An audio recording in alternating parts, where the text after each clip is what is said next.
श्रीमते भक्ति वेदांत स्वामी नामे नमस्ते सारस्वती देवी गौरवाणी प्रचारिणे निर्विशेष शून्यवादी पाश्चात्य देशतारिणे जय श्री कृष्ण चैतन्य प्रभु नित्यानंद श्री अद्वैत गदाधर श्रीवासादि गौरभक्तवृंद हरे कृष्ण कृष्ण कृष्ण हरे हरे हरे राम राम राम हरे हरे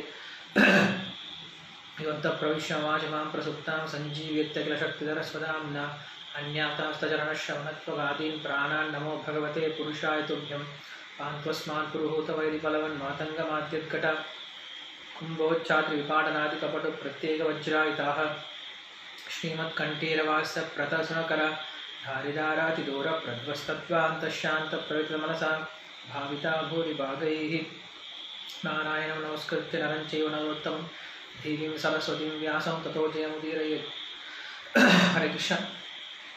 ஸோ இந்த தசோபனிஷத்தினுடைய 4வது நாளில் இருக்கோம். ஸோ இதில் இன்றைக்கி நம்ம போன வகுப்பில் உபனிஷத் அப்படின்னா என்ன அப்படிங்கிறதையும், அதுக்கப்புறம் வேதம் அப்படின்னா என்ன, வேதாந்தம் அப்படின்னா என்ன, அந்த வேதம் எதை சொல்ல வந்துச்சு, வேதாந்தம் அப்படிங்கிறது நம்மளுக்கு எதை சொல்ல வந்தது, இதுக்கு ரெண்டுக்குள்ள வித்தியாசம் என்ன, அதுக்கப்புறம் வேதத்துக்கு உண்டான குணங்கள் என்ன அப்படிங்கிறத பார்த்தோம். அதுக்கப்புறம் போன வகுப்பில் வந்து வேத அங்கங்கள்லாம் என்ன, அந்த வேதத்தை படிக்கிறது நமக்கு பிரயோஜனமாக இருக்கக்கூடிய உதவிகரமாக இருக்கக்கூடிய வேத அங்கங்கள்லாம் என்ன அப்படிங்கிறத பார்த்தோம். அதுக்கப்புறம் ஈஷோபனிஷத்தினுடைய ஆரம்பத்தை பார்த்தோம். ஈஷோபனிஷத்தினுடைய என்ன சொல்கிறது, இன்ட்ரொடக்ஷன், அதாவது அதனுடைய ஜென்ரல் ஓவர்வியூ என்ன அப்படிங்கிறத பார்த்தோம். எப்படி அதை வந்து பிரிச்சிருக்காங்க, 18 ஸ்லோகத்தை எப்படி பிரிச்சிருக்காங்க, அதே போல் அந்த ஈஷோபனிஷத்தை நம்ம என்ன தெரிஞ்சுக்கிறோம் அப்படிங்கிற விஷயத்தை பார்த்தோம். இதை வந்து மந்திர உபனிஷத் அப்படின்னு சொல்லப்படுறது. ஏன் அப்படின்னா இது மந்திர பாகத்தில் வர்றதுனால. நான் உங்களுக்கு முன்னாடியே சொன்னேன், ஃபஸ்ட்டு வர்றது வேதத்தினுடைய முதல் பாகம் அப்படிங்கிறது மந்திர பாகம், கடைசி பாகம் அப்படிங்கிறது பிராமண பாகம் அப்படின்னு ரெண்டாக பிரிஞ்சிருக்கும். ஸோ மந்திர பாகம் அப்படிங்கிற சம்ஹிதை அப்படிங்கிறது சம்ஹிதை அப்படின்னும், அதே போல் பிராமண பாகம் அப்படிங்கிறது அதுக்குண்டான ப்ரொசீஜர் மற்றும் அதுக்குண்டான பலன், இதெல்லாம் சொல்கிறது பிராமண பாகம் அப்படின்னு ரெண்டாக பிரிஞ்சிருக்கும். ஸோ பொதுவாக வேதங்கள் எல்லாமே பிராமண பாகத்தில் தான் வரும். ஆனால் இந்த வேதம் மட்டும், இந்த உபனிஷத் மட்டும் மந்திர பாகத்தில் வருது. அதனால் இதுக்கு பேர் மந்திரோபனிஷத் அப்படின்னு சொல்லி சொல்கிறோம். இதில் 18 மந்திரங்கள் இருந்தாலுமே கூட ஒவ்வொரு மந்திரம் அவ்வளோ முக்கியமானது. அதனால்தான் இதில் இருக்கக்கூடிய மந்திரங்களில் 5 மந்திரங்கள், இந்த 18 மந்திரங்களில் 5 மந்திரங்கள் நம்ம வந்து பிருஹதாரண்யக உபனிஷத்துலேயும் பார்க்குறோம். கடைசி உபனிஷத்து தான் பிருஹதாரண்யக உபனிஷத். இந்த 10 உபனிஷத்துக்களை பற்றி பேசும் பொழுது ஃபஸ்ட்டு உபனிஷத்தான ஈஷோபனிஷத் வந்து கிருஷ்ண சுக்ல யஜுர்வேதத்துலேருந்து வந்துச்சு அப்படின்னு சொல்லி பார்த்தோம். அதே போல் இந்த ஃபஸ்ட்டு உபனிஷத்தான ஈஷோபனிஷத், அதுக்கப்புறம் கேன, கட, பிரஷ்ன, முண்டக, மாண்டூக்கிய, ஐத்திரேய, தைத்திரேய, சாந்தோக்கிய, பிருஹதாரண்யக அப்படின்னு சொல்லக்கூடிய இந்த 10 உபனிஷத்தில் கடைசி உபனிஷத்தான அந்த பிருஹதாரண்யகம் அப்படிங்கிறதும் சுக்ல யஜுர்வேதத்தினுடைய உபனிஷத் அப்படின்னு சொல்லப்படுது. அதனால் சுக்ல யஜுர்வேதத்தில் தொடங்கின ஈஷோபனிஷத் அப்படிங்கிறது மறுபடியும் சுக்ல யஜுர்வேதத்தில் இருக்கக்கூடிய பிருஹதாரண்யகத்தோடு முடியுது அப்படின்னு சொல்லிட்டு 10 வேதங்கள் ரொம்ப முக்கியமான வேதங்கள் அப்படின்னு சொல்லப்படுது. அதில் ஈஷோபனிஷத்தில் நம்ம முதல்ல வந்து இப்போ அதோடைய சாந்தி பாடம் பார்த்தோம் இல்லையா போன வகுப்பில். ஓம் பூர்ணமத பூர்ணமிதம் பூர்ணாத் பூர்ணமுதச்சதே பூர்ணஸ்ய பூர்ணமாதாய பூர்ணமேவ அவசிஷ்யதே ஓம் சாந்தி சாந்தி சாந்தி அப்படின்னு சொல்லிட்டு அதனுடைய விளக்கம் என்ன அப்படிங்கிறத பார்த்தோம். ஒவ்வொருத்தரும் எப்படி விளக்கம் கொடுக்குறாங்க அப்படிங்கிறத பார்த்தோம். எப்படி வந்து ஸ்ரீ வைஷ்ணவர் விளக்கம் கொடுக்குறாங்க, அதே போல் எப்படி வந்து கௌடி வைஷ்ணவர் விளக்கம் கொடுக்குறாங்க அப்படிங்கிற விஷயத்தை பார்த்தோம். ஸோ அதில் அவங்க சொல்லக்கூடிய விஷயம் என்ன அப்படின்னா, 5 நிலையிலையும் வந்து பகவான் பூர்ணமாக இருக்கார். பகவான் வந்து என்றைக்கும் பூர்ணமாக இருக்கக்கூடியது. பகவான் என்றைக்கும் குறையிறதே கிடையாது. பகவான் என்ன பண்ணுறார், தன்னுடைய சக்திகளால் தான் எல்லா இடத்துலையும் பரவி இருக்கார். தான் எங்கேயும் வந்து எதுலேயும் குறையிறது கிடையாது. பகவான் என்றைக்குமே பூர்ணமாக இருக்கக்கூடியவர் அப்படிங்கிற விஷயத்தை முதல்ல ஆரம்பிச்சது. இது வந்து வேதத்திலிருந்து எடுக்கப்பட்டது கிடையாது. இது ஒரு சாந்தி பாடம். ஒரு வேதத்தை ஆரம்பிக்கிறதுக்கு முன்னாடி ஒரு பிரார்த்தனை சொல்லக்கூடிய ஒரு ஸ்லோகமாக அமைஞ்சிருக்கு. ஸோ ஃபஸ்ட்டு ஸ்லோகம் நம்ம எல்லாருக்கும் தெரிஞ்ச ஸ்லோகம் தான், ரொம்ப ரொம்ப பிரசித்தமான ஸ்லோகம் இந்த ஈஷோபனிஷத் ஸ்லோகம். இந்த ஈஷோபனிஷத் ஸ்லோகம், இந்த ஈஷோபனிஷத் அப்படின்னு பேர் வந்ததுக்கே காரணம் என்ன அப்படின்னா இந்த ஸ்லோகம் தான்.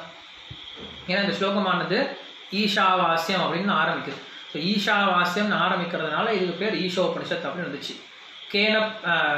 கேன உபனிஷத் அப்படிங்கிறதுக்கான காரணம் என்ன அப்படின்னா, அது கேன அப்படின்ற வார்த்தையோட ஆரம்பிக்குது.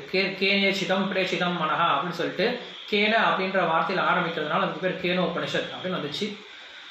ஒவ்வொரு உபனிஷத்துக்கும் ஒவ்வொரு மாதிரி பேர் வந்திருக்கும். பிரஷ்ன உபனிஷத் அப்படின்னா அங்கே வந்து கேள்விகள் கேட்டு பதில் சொல்கிறதுனால அதுக்கு பேர் பிரஷ்ன உபனிஷத் அப்படின்னு வந்துச்சு. அந்த உபனிஷத்தே வந்து 6 கேள்விகளால் நிறைஞ்சிருக்கும். 6 கேள்விகளுக்கும் 6 பதில்கள் இருக்கும். அதுக்கு தான் பிரஷ்ன உபனிஷத் அப்படின்னு சொல்லி சொல்கிறோம். அப்புறம் முண்டக உபனிஷத். முண்டக அப்படின்னா முண்டை அப்படின்னா தெரியும், மொட்டடிச்சது, மொட்டடிச்சவங்கன்னு அர்த்தம். ஸோ அந்த காலத்தில் சன்னியாசிகள் தான் மொட்டடிச்சிட்டு இருப்பாங்க. ஸோ சன்னியாசிகள் படித்து தெரிஞ்சிக்க வேண்டிய உபனிஷத்து அப்படிங்கிறது முண்டக உபனிஷத் அப்படின்னு சொல்லி சொல்கிறோம். ஸோ இப்படி ஒவ்வொரு உபனிஷத்துக்கும் ஒவ்வொரு விதமான பேர் வந்துச்சு. அதில் முதல்ல இருக்கக்கூடியது இந்த ஈஷா உபனிஷத். ஸோ ஃபஸ்ட்டு மந்திரம் என்ன அப்படின்னா, ஈஷாவாஸ்யமிதம் சர்வம் எக்கிஞ்ச ஜகத்யாம் ஜகத் தேன தெக்தேன புஞ்சீதா மா கிருத கஷ்டஸ்வித்தனம். இதுதான் வந்து ஈஷா உபனிஷத்தினுடைய ஃபஸ்ட்டு மந்திரம். இந்த உபனிஷத், இந்த மந்திரத்தோட அர்த்தம் என்னது, நம்ம இந்த ஒரு அர்த்தத்தை பார்த்துட்டோம் அப்படின்னா, இந்த ஒரு மந்திரத்தோட அர்த்தம் பார்த்துட்டோம் அப்படின்னா அதுக்கப்புறம் மிச்சம் இருக்கக்கூடிய அர்த்தம்லாம் ரொம்ப தெளிவாக புரிஞ்சிடும். நம்ம ரொம்ப சீக்கிரம் போயிடும். நம்ம வந்து ஒவ்வொரு மந்திரமாக எடுத்து பேச ஆரம்பித்தோம் அப்படின்னா நம்மளுக்கு இந்த எல்லா உபனிஷத்தையும் முடிக்க முடியாது. ஸோ அதனால் நம்ம இந்த மந்திரத்தோடைய அர்த்தத்தை கொஞ்சம் விஸ்தாரமாக பார்த்துக்குவோம். அதுக்கப்புறம் போக போக எல்லா மந்திரத்தையும் வந்து நம்ம ஒவ்வொரு மட்டும் பார்த்துருப்போம். ஒரு மந்திரத்தையாக சொல்லி விளக்க ஆரம்பித்தோம் அப்படின்னா நிறைய மந்திரங்கள் இருக்குது, நம்மளால் எல்லா மந்திரங்களையும் பேசி முடிக்க முடியாது. ஸோ இந்த மந்திரத்தோட அர்த்தம் மட்டும் என்னென்னு பார்க்கலாம். ஈஷாவாஸ்யம் இதம் சர்வம். இதம் சர்வம் அப்படின்னா நீ பார்க்கக்கூடிய எல்லா விதமான, இல்லைன்னா நீ உணரக்கூடிய எல்லா விதமான, இல்லைன்னா நீ கற்பனை பண்ணி பார்க்கக்கூடிய எல்லா விதமான அப்படின்னு அர்த்தம். ஈஷாவாஸ்யம் இதம் சர்வம். இதம் சர்வம் அப்படின்னு இங்கே இருக்க எல்லாமே. தமிழில் ஒரு இந்த திருக்குறளில் ஃபஸ்ட்டு குறள் இருக்கு இல்லையா, அந்த குறளை பார்த்தோம் அப்படின்னா அதுக்கு ஒரு ஆச்சரியமான ஒரு அர்த்தம் இருக்குது. என்ன அர்த்தம் அப்படின்னா, அகர முதல எழுத்தெல்லாம் ஆதி பகவன் முதற்றே உலகு அப்படின்னு ஒரு திருக்குறள். நம்ம எல்லாருக்கும் தெரிஞ்சது தான் இல்லையா. அந்த திருக்குறள் அர்த்தம் என்னன்னு பார்த்தோம் அப்படின்னா, திருக்குறள் அர்த்தம் என்ன யாருக்கா தெரியுமா? திருக்குறள் அர்த்தம் நான் யாரையும் மியூட் பண்ணவே இல்லை, தெரிஞ்சவங்க சொல்லலாம். யாருக்கும் தெரியாதா திருக்குறள்? ஃபஸ்ட்டு குறள் அர்த்தமே தெரியாதா? 10 பேர் இருக்கீங்க. நானே கேட்கட்டுமா யார் சொல்கிறீங்கன்ட்டு? ஹரே கிருஷ்ணா. நான் யாரையும் மியூட் பண்ணவே இல்லை, நீங்களே அன்மியூட் பண்ணிக்கலாமே. யாருக்கா தெரிஞ்சவங்க மட்டும் எல்லாம் கை தூக்குங்க, நாங்கள் அன்மியூட் பண்ணுறேன். ஹேண்ட் சிம்பிள் கை தூக்குனீங்க அப்படின்னா அன்மியூட் பண்ணலாம். உங்களுக்கு யாருக்கும் அர்த்தம் தெரியாதா?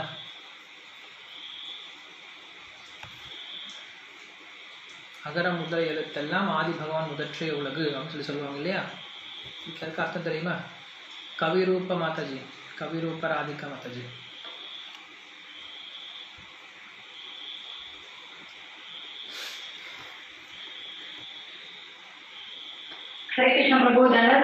பிரணாம். சொல்லுங்க, தெரியுமா? அர்த்தம் தான் நான் சொல்ற அளவுக்கு எனக்கு தெரியாது பிரபு. ஆனா வந்து அது மனிதரோட, அதாவது நம்ம ஹியூமன் பீயிங்க்கு ஒழுக்கத்தை கற்றுக் கொடுக்குற ஒரு 2 வரியில சொல்ற ஒரு இதுன்றது எனக்கு தெரியும் பிரபு. ஓகே சரி, வேற யாருக்கா தெரியா பார்க்கலாம். 1 செகண்ட். ஓகே, சத்யா ராதாகிருஷ்ணன். 1 நிமிஷம் அன்மியூட் பண்ணுறேன். எழுத்துக்கள்ல ஆன்ற எழுத்து எப்படி முதல் எழுத்தோ அதே போல்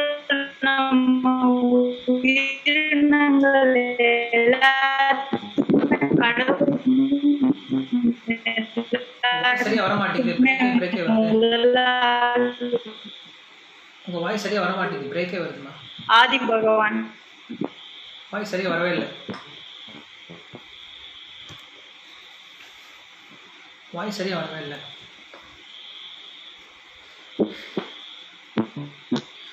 நீங்க வீடியோ ஆஃப் பண்ணிட்டு பேச பார்க்கலாம். வீடியோ ஆஃப் பண்ணிட்டு பேச பார்க்கலாம்.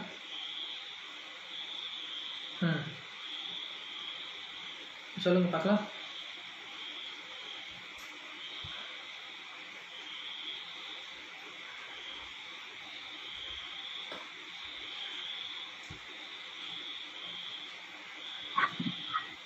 ஹரே கிருஷ்ணா பிரபு. சொல்லுங்க, கேக்குது இப்ப. தமிழ் எழுத்துக்கள்ல ஆங்கிறது முதல் எழுத்துங்க பிரபு. அதே மாதிரி மனித உயிர்கள் எல்லாத்துக்கும் பகவானே ஆதியானவர். அகரம் முதல்ல நீ ஏங்க வருது? அகரம் முதல்ல எழுத்து எல்லாம் பிரபு. ஓகே, ஹரே கிருஷ்ணா பிரபு. கேக்குதுங்களா? ஓகே, கேக்குது. ஓகேவா? Hello. Hare Krishna. Okay, already இப்போ டைம் 9:20 ஆயிடுச்சு. ஸோ எனிவே நான் சொல்லிடுறேன். அகர முதல் எழுத்தெல்லாம் ஆதி பகவான் முதற்றே உலகு அப்படின்னு சொல்லி சொல்கிறேன். என்ன அர்த்தம் அப்படின்னா, முதலாக எல்லா எழுத்துக்கும் மூலம் பகவான் தான், எல்லா எழுத்துக்களும் அவர்கிட்ட தான் தோன்றுச்சு அப்படின்னு சொல்லி சொல்கிறேன். எவ்வளோ இருக்குது விஷயத்த சொல்கிறதுக்கு. எல்லாமே தோன்றுச்சு பகவான் கிட்ட இருந்தா அப்படின்னு சொல்லி சொல்லலாம். அதை விட்டுட்டு எழுத்துக்கள் எல்லாமே பகவான் கிட்ட இருந்தா தோன்றுனது அப்படின்னு சொல்லி சொல்கிறாருன்னா அதுக்கு என்ன அர்த்தம், அதுக்கு பின்னாடி என்ன தாத்பரியம் இருக்குது அப்படின்னு சொல்லி யோசிச்சு பார்த்தோம்னா, இந்த உலகத்தில் நம்ம யோசிக்கக்கூடிய, இந்த உலகத்தில் இருக்கக்கூடிய பொருட்கள் எல்லாத்துக்குமே ஒரு குணம், ஒரே ஒரு குணம் வந்து காமனாக இருக்கக்கூடிய குணம். அதாவது ஒவ்வொரு பொருளுக்கும் ஒவ்வொரு விதமான குணம் இருக்கும். இப்போ ஒரு சில பொருளுக்கு வந்து ரூபம் இருக்கலாம், ஒரு சில பொருளுக்கு வந்து மனம் இருக்கலாம், ஒரு சில பொருளுக்கு வந்து தொடு உணர்வு இருக்கலாம், ஒரு சில பொருட்களை வந்து நம்ம பார்க்க முடியும், ஒரு சில பொருட்கள் நம்ம கேட்க தான் முடியும், ஒரு சில விஷயங்கள் நம்ம நினைக்க தான் முடியும். இப்படி ஒவ்வொரு பொருளுக்கும் ஒவ்வொரு விதமான படைப்பில் இருக்கக்கூடிய ஒவ்வொரு விஷயத்துக்கும் ஒவ்வொரு குணங்கள் இருக்கலாம். ஆனால் எல்லா விதமான பொருளுக்கும் ஒரே ஒரு குணம் இருக்குது. ஒரே ஒரு குணம் எல்லா பொருளுக்கும் இருக்கும். அந்த குணம் என்ன அப்படின்னா பெயர்.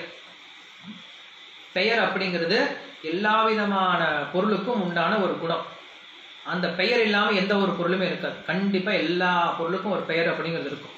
அந்த பெயருக்கு அடிப்படையாக இருக்கிறது என்னது? வார்த்தைகள். அந்த வார்த்தைக்கு அடிப்படை என்னது? எழுத்துக்கள். ஸோ எழுத்துக்கள்னா பெயரே உற்பத்தி ஆகாது. அதனால் இந்த உலகத்தில் நீ எதெல்லாம் பேர் வச்சு சொல்கிறியோ, ஏன்னா ஒரு சமயம் பெயர் எழுத்துக்கள் ஏன் கொண்டு வந்தார் அப்படின்னா, ஒரு சில சமயம் ஈ அப்படிங்கிறது ஒரு எழுத்து, ஒரே ஒரு எழுத்து தான். ஆனால் அந்த எழுத்துக்கு ஒரு அர்த்தம் இருக்குது, ஒரு பொருள் இருக்குது. ஈ அப்படிங்கிறது இல்லை ஊ அப்படின்றதுக்கு ஒரு அர்த்தம் இருக்குது, ஒரு பொருளும் இருக்குது. அதனால் என்ன பண்ணுறாரு, அவர் வார்த்தைகள்னு சொல்லாமல் எழுத்துக்கள் சொல்லிட்டார். இல்லைன்னா வார்த்தைகள் சொல்லியிருக்கலாம். எல்லா வார்த்தைக்கும் உண்டான அதிபதி, இந்த உலகத்தில் இருக்கக்கூடிய எல்லா விதமான பொருளுக்கும் இல்லை பெயருக்கும் எல்லாத்துக்கும் மூலம் அவர் தான் அப்படின்னு சொல்லியிருக்கலாம். அதுக்கு மேலே என்ன சொல்லிட்டார், அவர் எல்லா விதமான எழுத்துக்கள் சொல்லிட்டார். ஏன்னா எழுத்துக்களுக்கு உள்ளார அதுக்கு முன்னாடி அதை வந்து பிரிக்க முடியாது, எழுத்துக்கு மேலே பிரிக்க முடியாது ஒரு வார்த்தை. அதனால் என்ன சொல்றாரு, இந்த உலகத்தில் நாம் பார்க்கக்கூடிய எல்லா விதமான பொருளுக்கும் எந்தெந்த பொருளுக்கெல்லாம் பெயர் இருக்கோ, பெயர் வச்சு கூப்பிட முடியுமோ, அப்படிப்பட்ட எல்லா விதமான பொருளுக்கும் அவர் தான் மூலம் அப்படின்னு சொல்றார். அதுதான் அகர முதல் எழுத்தெல்லாம் ஆதி பகவான் முதற்றே உலகு அப்படின்னு சொல்லிட்டு சொல்லக்கூடிய ஒரு அர்த்தம். இந்த ஸ்லோகத்தை என்ன சொல்றாரு அப்படின்னா, ஈஷாவாஸ்யம் இதம் சர்வம் அப்படின்னு சொல்லி சொல்றாரு. ஃபர்ஸ்ட் ஸ்லோகத்தினுடைய அர்த்தம் ஈஷாவாஸ்யம். ஈஷ அப்படின்னு என்னது? ஈப்யத்தே இது ஈஷா. ஈஷா அப்படின்னா கண்ட்ரோலர், கட்டுப்படுத்துபவர் அப்படின்னு அர்த்தம். ஈப்யத்தே இது ஈஷா. ஈஷா வாஸ்யம். வாஸ்யம் அப்படின்னா வசித்தும் யோக்கியம் வாஷ்யம் அப்படின்னு சொல்லி சொல்றாங்க. ஸோ ஈஷா அப்படின்னா பகவான், கடவுள்னு தெரியுது. வாஸ்யம் அப்படின்னா வசிக்கின்றார் அப்படின்னு அர்த்தம். வாஸ்யம் வஸ்திரம் நம்ம கேள்விப்பட்டிருக்கோம். வஸ்திரம் அப்படிங்கிற வார்த்தை கேள்விப்பட்டிருக்கோம். வஸ்திரம்னா என்னது? துணி இல்லையா? தோத்தி இல்லை வஸ்திரம் அப்படின்னு சொல்லி சொல்றோம். ஸோ இந்த உலகம் எல்லாமே பகவானுக்கு வஸ்திரமாக உள்ளது. இல்லைன்னா இந்த உலகத்தை பகவான் தன்னுடைய வாசஸ்தலமாக கொண்டுள்ளார். பரமாத்மாவாக இந்த உலகத்துக்குள்ளார பகவான் என்ன பண்ணியிருக்கார்? பூந்து இந்த உலகம் முழுக்க பகவான் பரவி இந்த உலகத்தில் அவர் வசிச்சிட்டு இருக்கார் அப்படிங்கிற அர்த்தத்தை கொடுக்குது. சரி, இன்னும் அர்த்தம் ஒவ்வொன்றா பார்க்க ஆரம்பிக்கலாம். கிருஷ்ணர் பகவத்கீதையில் சொல்றார், தன்னுடைய பகவத்கீதையில் 9வது அத்தியாயத்தில் சொல்றார். என்ன சொல்றார் அப்படின்னா, மயா ததமிதம் சர்வம் ஜெகத் அவ்யக்த மூர்த்தினா மத்ஸ்தானி சர்வபூதானி நச்சாஹம் தேஷவஸ்திதா அப்படின்னு சொல்லி சொல்றார். மயா ததமிதம் சர்வம், இந்த உலகத்தை முழுக்க நான் என்ன பண்றேன்? பரிவகிச்சிருக்கேன். நான் ஃபர்ஸ்டே சொன்னேன் இல்லையா, இந்த ஈஷோபனிஷத்தினுடைய ஃபர்ஸ்ட் விஷயம் என்ன சொல்லி கொடுக்குது? சர்வ வியாபகத்துவம். சர்வ வியாபகத்துவம் அப்படின்னா எல்லா இடத்துலையும் நிறைஞ்சிருக்கார். ஈஷாவாஸ்யம் இதம் சர்வம். சர்வம் அப்படின்னா எல்லா இடத்துலையுமே பகவான் எப்படி இருக்காரா? எல்லா இடத்துலையும் நிறைஞ்சிருக்காரு. எப்படி நிறைஞ்சிருக்காரு? மயா ததமிதம் சர்வம், ஈஷாவாஸ்யம் இதம் சர்வம் அப்படிங்கிறது உபனிஷத் வாக்கியம். பகவத்கீதை வாக்கியம் என்னது? மயா ததமிதம் சர்வம் அப்படின்னு சொல்லி சொல்றார். கிருஷ்ணர் இங்க விளக்கம் கொடுக்கிறார். அந்த ஈஷோபனிஷத்தில் கூட இல்லாத விளக்கத்தை கிருஷ்ணர் கொடுக்கிறார். என்ன சொல்றாரு? மயா ததமிதம் சர்வம் ஜெகத் அவ்யக்த மூர்த்தினா அப்படின்னு சொல்லி சொல்றார். அவ்யக்த மூர்த்தினா அப்படின்னா என்னுடைய அவ்யக்த ரூபத்தினால, என்னுடைய சக்தினால் என்ன பண்றேன், இந்த உலகம் முழுக்க பரவி இருக்கேன் அப்படின்னு சொல்லி சொல்றேன். ஸோ உபனிஷத் கொடுக்காத விஷயத்தை கூட கிருஷ்ணர் பகவத்கீதை கொடுக்குறார். அதனால்தான் பகவத்கீதை அப்படின்னு கீதோபனிஷத் உபனிஷத்துக்கும் மேல கொண்டாடப்படுது. ஸோ அதனால் நமக்கு எப்போ புரியும், இந்த உபனிஷத்தை படித்தாதான் புரியும். உபனிஷத்தை படித்தாதான் பகவத்கீதை அப்படிங்கிறது எப்படி எல்லா விதமான உபனிஷத்தினுடைய சாரம் அப்படிங்கிறது நம்மளுக்கு அப்போ தான் புரிய ஆரம்பிக்கும். ஸோ அதனால் உபனிஷத் படிச்சுட்டு நமக்கு பகவத்கீதை படித்தோம் அப்படின்னா அப்போ பகவத்கீதையுடைய பெருமை நம்மளுக்கு இன்னும் அதிகம் புரிய ஆரம்பிக்கும். சரி, ஸோ இந்த உலகம் எப்படி இருக்கு, பகவானுக்கு எப்படி இருக்கு அப்படின்னா வாசியதி அப்படின்னு சொல்லி சொல்றாரு. ஈஷா வாசியம் அப்படின்னு சொல்லி சொல்றாரு. வாசியம் அப்படின்னா வசித்தும் யோகியம் வாசியம், வசிப்பதற்கு தகுந்த இடமாக இருக்கான் பகவானுக்கு. ஒரு சின்ன ஒரு அணுக்குள்ளாரி பகவான் இருக்கார், பரமாத்மாவா இருக்கார் அப்படின்னு சொல்லி சொல்றோம். ஸோ சின்ன அணுக்குள்ளார பகவான் பரமாத்மாவா இருக்கார் அப்படின்னா அப்போ அவர் ரொம்ப குறுக்கிக்கிட்டு தன்னையெல்லாம் உடம்பெல்லாம் குறுக்கிக்கிட்டு அதுக்குள்ளே இருக்கணும் அப்படின்னா கிடையாது. ஒரு பெரிய ஒரு வீட்டுக்குள்ளார ஒரு தனி நபரை ஒருத்தரை விட்டுட்டு நீங்கள் படம் சந்தோஷமாக நடந்து போனா அவர் எப்படி கை வீசி நடப்பானோ அந்த மாதிரி நடக்க முடியுமா? ஸோ அப்படி ஒரு சின்ன ஒரு அணு ஆத்மாக்குள்ளார கூட பகவான் எப்படி இருக்கார், அந்த பரமாத்மா எப்படி இருக்கார் அப்படின்னா அவ்வளோ ஃப்ரீயாக நடந்து போக முடியுமா? அப்படி அந்த ஒரு அணுக்குள்ளார நடிச்சிருக்காரு. இது ஒரு அர்த்தம் சொல்லி சொல்கிறாங்க. ரெண்டாவது அர்த்தம் என்ன சொல்கிறாங்க அப்படின்னா வஸ்திரம் அப்படின்னு சொல்லி சொன்னேன். வஸ் அப்படின்ற தாத்துலேருந்து, வாசியம் அப்படிங்கிறது வஸ் அப்படின்ற தாத்துலேருந்து வருது. அந்த தாத்து என்ன அர்த்தம் அப்படின்னா வஸ்திரம் அப்படின்ற அர்த்தம். வஸ்திரம் அப்படிங்கிறது அந்த வஸ் அப்படின்ற தாத்துலேருந்து தான் வருது. ஸோ இந்த உலகத்துக்குள்ளார வஸ்திரம் போல இந்த உலகம் இருக்கு பகவானுக்கு அப்படின்னு சொல்லி சொல்றேன். வஸ்திரம் போல இருக்குன்னா என்ன அர்த்தம்? இப்போ நான் வந்து வேஷ்டி கட்டிட்டு இருக்கேன்னு வச்சுக்கோங்களேன். இந்த வேஷ்டி அப்படிங்கிறது எனக்கு என்னை மூடிட்டு இருக்கு, என்னுடைய உடல் அங்கங்களே மூடி இருக்கு. ஸோ மேலே இருந்து பார்த்தோம் அப்படின்னா என்னுடைய வேஷ்டி மட்டும் தெரியும், உள்ள இருக்கக்கூடிய அங்கம் தெரியாது, உள்ள இருக்கக்கூடிய கால் தெரியாது, வெளியில் இருக்கக்கூடிய அந்த வேஷ்டி மட்டும் தான் தெரியும். அந்த வேஷ்டிக்கு ஒரு ரூபம் இருக்க மாதிரி தெரியும். அந்த வேஷ்டிக்கு உண்மையால் ரூபம் கிடையாது. அந்த வேஷ்டிக்கு ரூபம் எப்போ கிடைக்கும், எப்போ அதை உள்ளார ஒரு கால் இருக்கோ, எப்போ உள்ள ஒரு நபர் அதை அணிஞ்சிட்டு இருக்காரோ அப்போ அதுக்கு ரூபம் இருக்கும். அதை கழட்டி போட்டானா அந்த ரூபம் போயிடும், மறுபடியும் கீழே விழுந்து போயிடும், அது ரூபம் இல்லாமல் போயிடும். ஸோ அதே போல் கிருஷ்ணர் பகவத்கீதை மறுபடியும் என்ன சொல்றாரு, நான் தான் இந்த உலகத்துக்குள்ளார எல்லாருக்குள்ளேயும் நுழைஞ்சிருக்கேன். எப்படி இந்த மாலையில் இருக்கக்கூடிய மணிகள்லாம் எப்படி கோர்க்கப்பட்டிருக்கோ அந்த மாதிரி என்ன பண்ணியிருக்கேன், நான் உள்ள எல்லாத்துக்குள்ளாரும் இருக்கேன், ஆனால் என்னை யாரும் பார்க்கறது கிடையாது அப்படின்னு சொல்லி சொல்றேன். இந்த ஸ்லோகம் எங்க வருது பகவத்கீதை யாருக்கா தெரியுமா? 7ஆம் அத்தியாயத்தில் வரக்கூடிய ஸ்லோகம் இது. அந்த ஸ்லோகம் யாருக்கா தெரியுமா?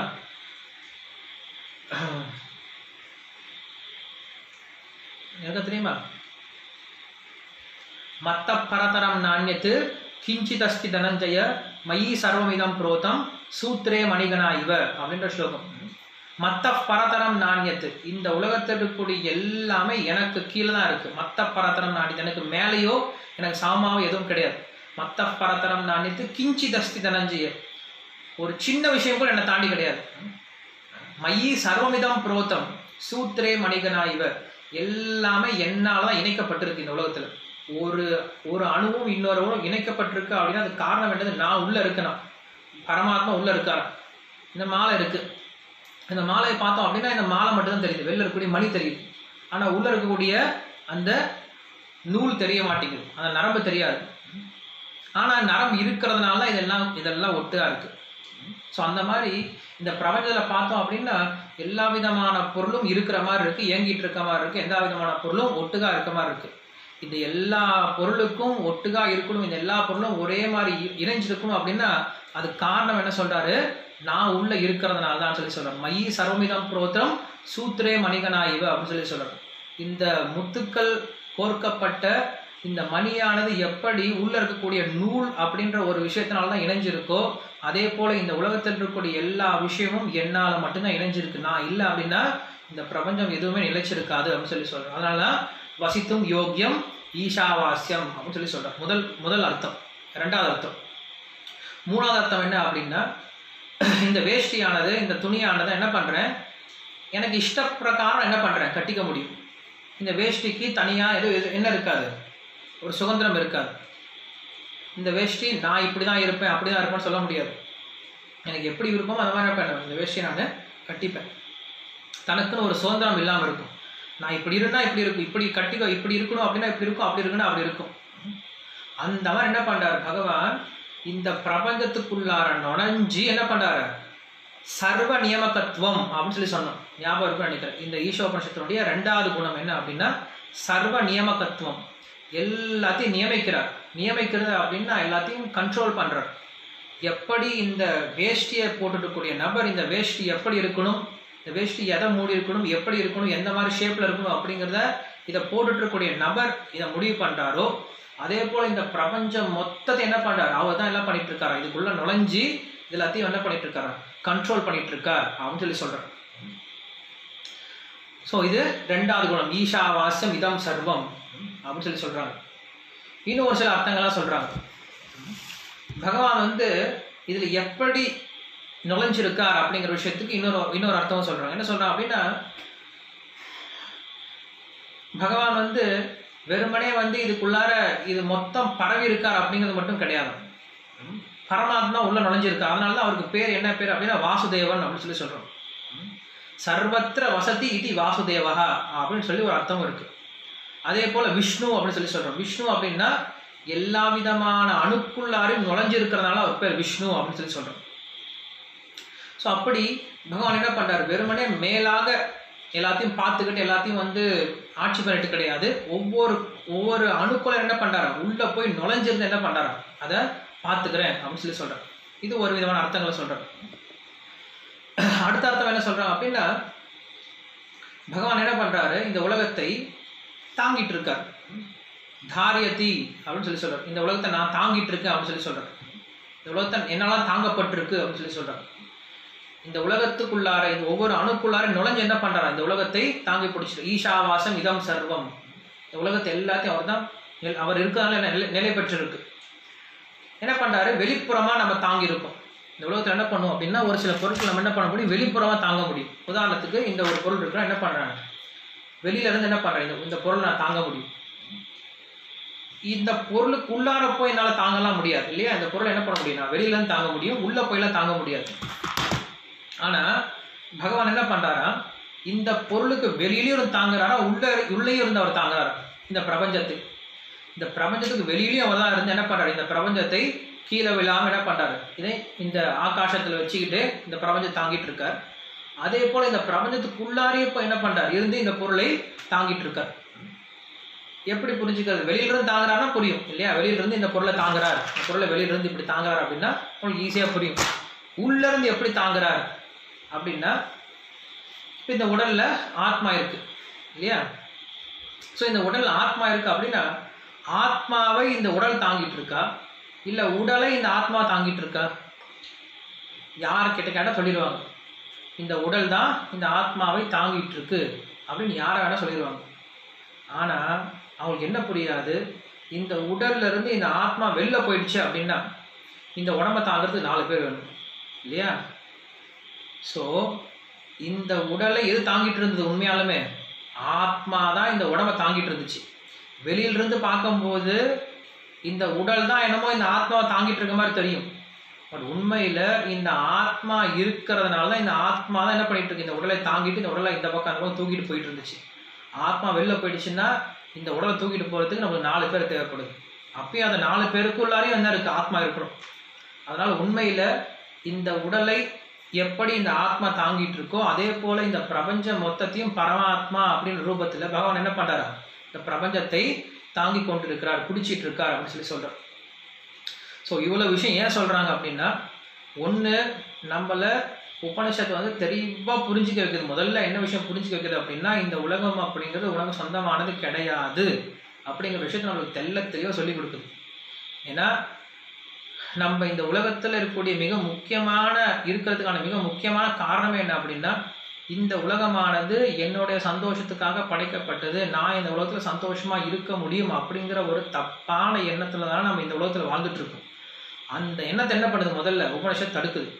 இந்த உலகமானது உனக்கு படைக்கப்படலை, இந்த உலகமானது உனக்கு சொந்தம் கிடையாது அப்படிங்கிற விஷயத்த நம்மளுக்கு முதல்ல சொல்லி கொடுக்குது. அதை ஒருத்தன் புரிஞ்சுக்கிட்டா அப்படின்னா அவன் மோட்சம் போறதுக்கு தகுதி ஆகிறான். அதனால என்ன பண்ணுது, உபனிஷத்து நம்மளுக்கு இதை சொல்லி கொடுக்குது. அதனால இது உபனிஷத்தா பொறுக்கி எடுக்கிறாங்க. இல்லை இது வந்து மந்திர பாகமாக இருந்திருக்கும். இது வந்து உண்மையில் மந்திரம் தான், இது உபனிஷத் மந்திரம் தான் இது. ஆனால் இதில் வந்து எப்படி இருக்குது, மந்திரத்தை சொல்லிக் கொடுக்காம வெறும் யஜ்யத்தை சொல்லிக் கொடுக்காம இது என்ன பண்ணி கொடுக்குது, பகவானுடைய குணங்களை பற்றி சொல்லிக் கொடுக்கறதுனால இது மந்திரமாக இருந்தாலுமே கூட இது உபனிஷத்தை வந்து என்ன பண்ணுறாங்க, எடுத்துக்கிட்டாங்க, ஆச்சாரியர்கள் வந்து எடுத்துக்கிட்டாங்க. அதான் இங்கே சொல்கிறார். ஸோ அப்படி பகவான் என்ன பண்ணியிருக்காரு, இந்த பிரபஞ்சம் முழுக்க பரவி இருக்கார், ஒவ்வொரு அணுக்குள்ளாரையும் பரவி இருக்கார். அணுக்குள்ளாரை பரவி என்ன பண்ணுறார், இந்த பிரபஞ்சத்தை வெளியே வந்து தாங்குறார், உள்ளே வந்து தாங்குறார். ஆனால் நம்மளுக்கு பார்க்க தெரிய மாட்டேங்குதே, பகவான் எல்லா இடத்துலையும் இருக்கான்னு சொல்கிறாங்க, நம்மளுக்கு தெரிய மாட்டேங்குது. எங்கே தெரியுறாரு பகவான், எல்லா இடத்துலையும் பரமாத்மா இருக்கான்னு தெரியுறாரு சொல்கிறாங்க, பட் நம்மளுக்கு தெரிய மாட்டேங்குது. எப்படி தெரியும், இப்போ என்கிட்ட ஒருத்தர் நெய் கேட்குறாரு அப்படின்னா நாங்கள் வந்து பாலை கொடுக்குறேன், இந்தா சாமி நெய் எடுத்துக்கோங்க அப்படின்ட்டு. சாமி நான் நெய் கேட்டால் நீங்கள் பால் கொடுக்குறீங்களே, இந்த நெய் உள்ளதாக இருக்குது எடுத்துக்கோங்க அப்படின்னா அப்படி தான் அது. ஸோ நெய்க்குள்ளே கண்டிப்பாக பால்குள்ளே என்ன இருக்குது, கண்டிப்பாக நெய் அப்படிங்கிறது இருக்குது, ஆனால் பார்த்தா தெரியாது. ஸோ என்ன பண்ணும், அந்த பாலை காய்ச்சி அதுக்கப்புறம் தயிர் ஊற்றி அதுக்கப்புறம் மோர் எடுத்து அதுக்கப்புறம் வெண்ணெய் எடுத்து அதுக்கப்புறம் காய்ச்சா நம்ம நெய் கிடைக்கும் இல்லையா. ஸோ உடனே கிடைச்சிடாது, அதுக்கு ஒரு சில காரியங்கள் நம்ம செய்ய வேண்டியது இருக்குது. அந்த காரியங்களை செய்யும்போது அது நம்ம என்ன பண்ணலாம், நெய்யை பெற முடியும். அதே போல் இந்த பிரபஞ்சத்தில் பரமாத்மா இருக்கார் அப்படின்னா கண்டிப்பாக நம்மளுக்கு தெரியவார். எப்போ தெரியவார், அதுக்குண்டான காரியங்கள் நம்ம ஈடுபடணும், அதுக்குண்டான சாதனைகள் ஈடுபடணும், அதுக்குண்டான சேவைகளை ஈடுபட்டோம், அதுக்குண்டான தபஸ்யங்கள் ஈடுபட்டோம் அப்படின்னா அந்த பரமாத்மா நம்மளுக்கு தெரிய ஆரம்பிப்பார். இதெல்லாம் தெரிய போகிறது கிடையாது. இது வந்து ஈஷாவாஸ்யம் இதம் சர்வம் அப்படின்னு சொல்லி சொல்கிறோம். இன்னொரு அர்த்தம் என்ன அப்படின்னா ஈஷா ஆவசியம் அப்படிங்கிற அர்த்தம், ஈஷா வசியம் வாசியம் அப்படிங்கிறது இன்னொரு அர்த்தம். வாசியம் அப்படின்னா வஸ் ஆச்சாதனே அப்படின்னு இன்னொரு தாத்து இருக்கு. வஸ் ஆச்சாதனே அப்படின்னா மறைச்சிடுறது. நம்ம பார்த்தோம் இல்லையா, இங்க பார்த்த மாதிரி தான். இந்த மணியை பார்த்தோம் அப்படின்னா உள்ள இருக்கக்கூடிய நூல் தெரியாது, நூலை பார்த்தோம் அப்படின்னா வெளியில் இருக்க மணி இருக்காது இல்லையா. ஸோ அந்த மாதிரி எப்போ ஒருத்தர் இந்த பிரபஞ்சத்தை தன்னுடைய இன்பத்துக்காக படைக்கப்பட்ட பொருள் அப்படின்னு சொல்லி பார்க்க ஆரம்பிக்கிறானோ அவனால் உள்ள இருக்கக்கூடிய பகவானை பார்க்க முடியாது. எப்போ அவன் உள்ள இருக்கக்கூடிய பகவானை பார்க்க ஆரம்பிச்சிட்டானோ, எப்போ அவன் உள்ள இருக்கக்கூடிய பரமாத்மாவை பார்க்க ஆரம்பிச்சானோ, எப்போ அவன் பகவானுடைய சக்தியை இந்த உலகத்தில் எல்லாம் பார்க்க ஆரம்பிச்சானோ அவன் இந்த உலகத்தை மாயா பார்க்க போகிறது கிடையாது, இந்த உலகத்தை தன்னுடைய சந்தோஷத்துக்காக இருக்கக்கூடிய பொருள் அப்படிங்கிறத பார்க்க போகிறது கிடையாது. அவன் என்ன பண்ணுவான், இந்த உலகத்தில் இருக்கக்கூடிய எல்லா பொருளுமே பகவானுடைய சக்தி அப்படின்றதுனால அவருடைய சேவையில் உபயோகப்படுத்தணும் அப்படிங்கிறத பார்க்க ஆரம்பிப்பான். ஸோ இப்படி ஒரே ஒரு வார்த்தைக்கு இத்தனை அர்த்தங்களை கொடுக்குறாங்க, வெவ்வேறு ஆச்சாரியர்கள் கொடுக்குறாங்க. ஃபஸ்ட்டு அர்த்தத்திலே கொடுத்துட்டாங்க. ஸோ ஃபஸ்ட்டு அர்த்தம் உபனிஷத்தினுடைய ஃபஸ்ட்டு ஸ்லோகம் ஃபஸ்ட்டு வார்த்தையிலேயே நம்மளுக்கு முழு ஞானத்தை கொடுத்துட்டாங்க. இந்த உலகமானது நமக்கு சொந்தமானது கிடையாது, நம்ம எல்லாருமே பகவானுக்கு சொந்தமானவர்கள் தான். அதனால் நம்ம எல்லாரும் மறுபடியும் பகவானுடைய சேவையில் ஈடுபடுத்துகிறோம். நம்மையும் சரி, இங்கே ஈஷாவாசியம் அப்படின்னு சொல்லி சொன்னது நம்மையும் உள்பட. நம்மன்னா யாரு, ஆத்மாவும் உள்பட. இந்த ஆத்மாவும் யாருக்கு தான் சொந்தமானது, பகவானுக்கு சொந்தமானது தான். அதுதான் அடுத்தலேன்னு சொல்றாரு, அதை பார்க்கலாம். ஸோ அப்படி இந்த ஃபஸ்ட்டு லைன்லேயே என்ன பண்ணிட்டாரு, மொத்த விஷயத்தை கொடுத்துட்டாரு. ஈஷாவாசம் இதம் சர்வம், இந்த உலகத்தில் இருக்க எல்லாமே அவருக்கு சொந்தமானது தான், அவருக்கு அவருடைய சந்தோஷத்துக்காக தான் இந்த படைக்கப்பட்டது, மறுபடியும் அவருடைய இன்பத்துக்காக உபயோகப்படுத்தணும் அப்படிங்கிற விஷயத்தை என்ன பண்ணுறாரு, முதலே கொடுத்துட்டார். அப்படி யார் ஒருத்தன் உபயோகப்படுத்த ஆரம்பிக்கிறானோ அவன் இந்த உலகத்தை மாயா பார்க்கறது கிடையாது. எப்படி ஒருத்தன் உபயோகப்படுத்தல அவன் என்ன பண்ணுறான், இந்த உலகத்தை மாயா பார்க்க ஆரம்பிக்கிறான், இந்த உலகத்தை வேறுபாடாக பார்க்க ஆரம்பிக்கிறான். பயம் அபினித்வேஷா அப்படின்னு பாகவதம் சொல்லுது. எப்போ இந்த உலகத்தில் வேற ஒரு விஷயத்தை பார்க்குறானோ, ரெண்டாவது விஷயத்தை பார்க்குறானோ அப்போ தான் அவனுக்கு வந்து பயம் அப்படிங்கிறது ஏற்படுது. எப்போ இந்த உலகத்தில் இருக்கக்கூடிய எல்லாமே பகவானுடைய சக்தியாக பார்க்க ஆரம்பிக்கிறானோ அவனுக்கு பயம் அப்படிங்கிறது ஏற்படாது. ஏன்னா எல்லாமே பகவானுடைய சக்தி. ஸோ எதை பார்த்து அவன் பயந்துக்க போகிறான், எதை பார்த்து பயந்துக்க போகிறது கிடையாது, மாயை பார்த்து பயந்துக்க போகிறது கிடையாது. ஸோ ஒருத்தன் எப்போ மாயை பார்க்க ஆரம்பிக்கிறான் அப்படின்னா எப்போ பகவானை பார்க்கலையோ அப்போ தான் மாயை பார்க்க ஆரம்பிக்கிறான். ஏன்னா ரெண்டுமே ஒரே இடத்துல பார்க்க முடியாது, வெளிச்சத்தையும் இருட்டையும் ஒரே இடத்துல பார்க்க முடியாது. வெளிச்சத்தை பார்த்துட்டானா இருட்டு இருக்க போகிறது கிடையாது, இருட்டு இருந்துச்சுன்னா வெளிச்சம் இருக்க போகிறது கிடையாது. அதே போல் ஒருத்தன் இந்த உலகத்தில் எல்லாமே பகவானுடைய சக்தி தான் அப்படிங்கிறத பார்க்க ஆரம்பிச்சிட்டான் அப்படின்னா அவன் மாயை பார்க்க போகிறது கிடையாது. இந்த உலகத்தில் அவன் மாயை பார்த்துட்டு இருந்தான் அப்படின்னா அவன் பகவானுடைய சக்தியை பார்க்க போகிறது கிடையாது. ஸோ அதனால் இந்த பகவான் எப்படி இருக்காராம், அப்படி நிறைஞ்சிருக்காராம். இந்த பிரபஞ்சத்தில் ரெண்டாக இருக்கார். ஒன்று நீ இதை பார்க்கணும், இல்லை இதை பார்க்கணும், ரெண்டையும் ஒட்டுக்காக பார்க்க முடியாது. ஒன்று இந்த உலகத்தில் என்ன பண்ணணும், பகவானுடைய சக்தியை பார்க்கணும். சர்வத்திர வசதி வாசுதேவகா அப்படின்னு சொல்லி சொல்கிற மாதிரி வாசுதேவ சர்வமிதி சமஹாத்மா சுதுர்லபா அப்படின்னு சொல்றாரு. எல்லா இடத்துலையும் யார் ஒருத்தர் வாசுதேவோட சக்தியை பார்க்குறாங்களோ எல்லாமே என்னோட சக்தி தான் சொல்றார் கிருஷ்ணன். பூமிராமன் உலகவாயு கம்மனோ புத்திரே வச்ச அகங்கார இது எம்மே பின்னா பிரகிருதி ரஷ்டதா அப்படின்னு சொல்றார். ஏஷா குணமயி மாமாயா துரத்தே அப்படின்னு சொல்றார். எல்லாமே என்னுடைய சக்தி தான் சொல்றார். ஸோ அப்படி என்னுடைய சக்தி அப்படின்னு பார்க்க ஆரம்பிச்சிட்டான் அப்படின்னா அவன் என்ன பண்றது கிடையாது, மாயை பார்க்கறது கிடையாது, எல்லாமே பகவானுடைய சக்தின்னு பார்த்துட்டு எல்லாத்தையும் பகவானுடைய சேவையில் உபயோகப்படுத்த ஆரம்பிக்கிறான். எப்படி பார்க்க ஆரம்பிக்கலையோ எல்லாமே பகவானுடைய சக்தின்னு பார்க்காம இருக்கிறவன் அவன் என்ன பண்றான், மாயை தான் பார்க்கறான், என்ன பார்க்கறது கிடையாது அப்படின்னு சொல்லிட்டு இந்த ஃபர்ஸ்ட் அர்த்தத்துக்கு என்ன பண்றான், ஃபர்ஸ்ட் ஸ்லோகத்துக்கு இவ்வளோ அர்த்தம் கொடுக்குறான். ஃபர்ஸ்ட் லைனுக்கு ஈஷாவாஸ்யம் இதம் சர்வம் அப்படின்னு சொல்றான். ஸோ இதான் ஒரு சாஸ்திரம் என்ன சொல்லுது, அந்தர் பகிஷ்ட தத் சர்வம் வியாபிய நாராயண ஸ்திதா அப்படின்னு சொல்லுது. இது மந்த் ஐ திங்க் நாராயண உபனிஷத்துல இருக்கு. அந்தர் பகிஷ்ட தத் சர்வம் வியாபிய நாராயண ஸ்திதா அப்படின்னு சொல்லிட்டு நம்மளுக்கு சொல்லுது. ஸோ பகவான் என்ன பண்றாரு, இந்த பிரபஞ்சத்துக்கு உள்ளாரையும் இருந்து காப்பாத்துறார், வெளியே இருந்து காப்பாத்துறார். உள்ளார இருந்து நியமனம் பண்றார், வெளியே இருந்து என்ன பண்றார், நியமனம் பண்றார். ஸோ இதுதான் சர்வ வியாபகத்துவம் சர்வ நியமகத்துவம் அப்படின்னு சொல்லிட்டு ரெண்டு விஷயத்தையும் பார்க்குறோம். இப்படி ரெண்டு இருந்தாலும் எப்படி இருக்கார், சுதந்திரமா இருக்கார், இது ரெண்டுலையும் பாதிக்கப்படுறது கிடையாது. அதான் என்ன சொல்றோம், சுவாதந்திரியம் அப்படின்னு சொல்றோம். இதுல போய் மாட்டிக்கிறாரா அப்படின்னா மாட்டிக்கிறது கிடையாது, அவர் எதிரையும் மாட்டிக்க மாட்டார். இந்த பிரபஞ்சத்துல ஒரு வேலையில் இருந்தாலும் அவர் என்ன பண்றது கிடையாது, இது ஃப்ரீயா இருக்கார். பாகவத்துல ஒரு கட்டம் வருது, அதுல மார்க்கண்டேய ரிஷி என்ன பண்ணுவாரு, அவர் இந்த பிரபஞ்சத்தினுடைய அழிவை பார்க்கணும்னு நினைப்பார். இந்த பிரபஞ்ச அழிவு எப்படி இருக்கணும் நான் தெரிஞ்சுக்கணும், நான் பார்க்கணும்னு நினைப்பார். ஸோ பகவான் அந்த அழிவை காட்டுறேன் அப்படின்னு சொல்லி காட்டுவார், அந்த பிரபஞ்சத்தினுடைய அழிவை காட்டுவார் எப்படி இருக்கும் அப்படின்னு சொல்லிட்டு. ரொம்ப கோரமா இருக்கும், அவ்வளவு தண்ணீர் உலகம் முழுக்க அடிச்சு கொண்டு போயிடும். அடிச்சு என்ன பண்ணுவோம், எல்லாம் எங்கே போகும் அப்படின்னா எல்லாமே அவனுடைய திருவாய்க்குள்ள போகும், எல்லாத்தையும் பகவான் குடிச்சிடுவார். இந்த பிரபஞ்சத்தை மொத்தம் என்ன பண்றாரு, எல்லாத்தையும் குடிச்சிடாரு. குடிச்ச பகவான் என்ன பண்றாரு, திடீர்னு பார்த்தோன்னா ஒரு சின்ன குழந்தையா மாறிட்டு, அந்த சின்ன குழந்தை என்ன பண்ணுது, ஒரு சின்ன சின்ன ஆளிலை ஆலமரத்து இலை, அந்த சின்ன ஆலமரத்து இலை மேலே படுத்துக்கிட்டு தன்னுடைய கட்டவர்கள் காலை சூப்பிட்டு இருக்கான். சரி, இதை மார்க்கண்டேயர் பார்க்குறாரு. ஒரு க்ஷணத்தில் பார்த்தோம் அப்படின்னா முழு பிரபஞ்சத்தையும் தன்னுடைய வாய்க்குள்ள போட்டுக்கிட்டார். அந்த பகவான் பார்த்தோன்னா ஒரு க்ஷணத்தில் பார்த்தோன்னா ஒரு சின்ன குழந்தையா மாறிட்டு ஒரு சின்ன ஆளிலை மேலே படுத்துட்டு தன்னுடைய கட்டவர்கள் தன்னுடைய காலில் வச்சுட்டு இருக்கார். ஸோ அப்போ அந்த பகவான் எவ்வளோ பெருசாக இருப்பார், அந்த வயிறு எவ்வளோ பெருசாக இருக்கும், அந்த ஆலமரம் இலை எவ்வளோ பெருசாக இருக்கும். திடீர்னு பார்த்தா பெருசாக தெரியுது, திடீர்னு பார்த்தா திணற தெரியுது. ஸோ அவர் எதுக்குமே உட்படாதவர்.